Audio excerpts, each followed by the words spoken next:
पहला पाठ हग्य का ग्रंथ, अध्याय 1, पद संख्या 1 से 8 तक। राजा दारा के शासनकाल के दूसरे वर्ष के छठे महीने के प्रथम दिन नबी हग्य के माध्यम से शलतियेल के पुत्र यहूदा के राज्यपाल जरुब्बाबेल और योसादाक के पुत्र प्रधान याजक योशुआ को प्रभु की ये वाणी प्राप्त हुई। ये विश्वमंडल के प्रभु की वाणी है।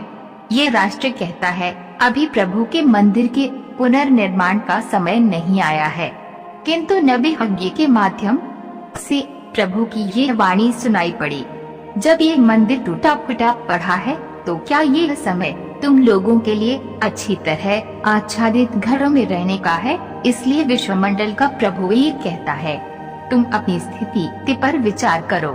तुमने बहुत बोया किंतु कम लुटते हो, तुम खाते तो हो किंतु तुम्हें तृप्ति नहीं मिलती, तुम पीते हो किंतु तुम्हारी प्यास नहीं बुझती, तुम कपड़े पहनते हो किंतु तुम्हारा शरीर गर्म नहीं रहता, मजदूर अपना वेतन तो पाता है किंतु उसे छेद वाली थैली में रखता है।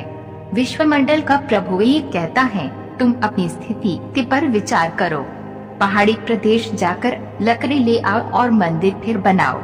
मैं उससे प्रसन्न होऊंगा और उसमें अपनी महिमा प्रकट करूंगा। ये प्रभु की वाणी है। सुसमाचार संत लूकस अध्याय 9 पद संख्या 7 से 9 तक। राजा हेरोद उन सब बातों की चर्चा सुनकर असमंजस में पड़ गया, क्योंकि कुछ लोग कहते थे कि यूहन्ना मृतकों में से जी उठा है, कुछ कहते थे कि एलियस प्रकट हुआ है, और कुछ लोग कहते थे कि पुराने नबियों में से कोई जी उठा है। हेरोद ने कहा, यूहन्ना का तो मैंने सिर कटवा दिया, फिर यह कौन है जिसके विषय में ऐसी बातें सुनता हूं? और वह ईसा को देखने के लिए उत्सुक था। यह प्रभु का पवित्र सुसमाचार है। मनन चिंतन। संत यूहन्ना बपतिस्ता एक निडर नबी थे, जिन्होंने हमेशा सच्चाई को उसकी पूरी क्षमता के साथ प्रस्तुत किया।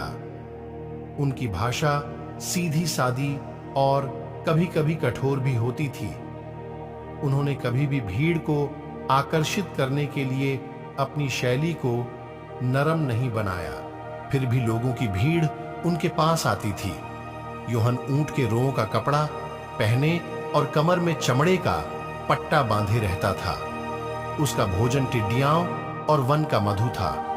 यरूशलेम, सारी यहूदिया और समस्त प्रांत के लोग यूहन्ना के पास आते थे और अपने पाप स्वीकार करते हुए यरदन नदी में उससे बपतिस्मा ग्रहण करते थे। राजा हेरोद के उसके भाई की पत्नी के साथ नाजायज संबंध को लेकर संत यूहन्ना बपतिस्ता ने उसका सामना किया। इसी कारण उन्हें कैदी बनाया गया और बाद में उनकी हत्या की गई। परंतु यूहन्ना बपतिस्ता की मृत्यु के बाद भी राजा हेरोद को लगा कि यूहन्ना पुनर्जीवित होकर उसका पीछा कर रहा है। जब हेरोद ने यीशु के बारे में सुना तो वह डर गया कि वह पुनर्जीवित यूहन्ना तो नहीं है। वास्तव में उसके अपने जीवन की सच्चाई ही उसका पीछा कर रही थी।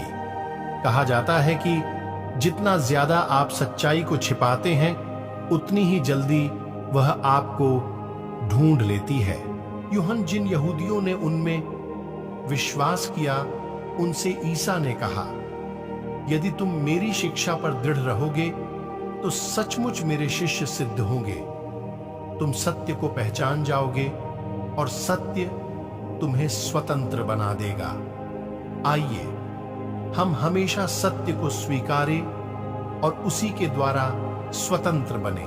आज के वचन को सुनने वाले सभी विश्वासी भाई बहनों को आशीष प्रदान करें।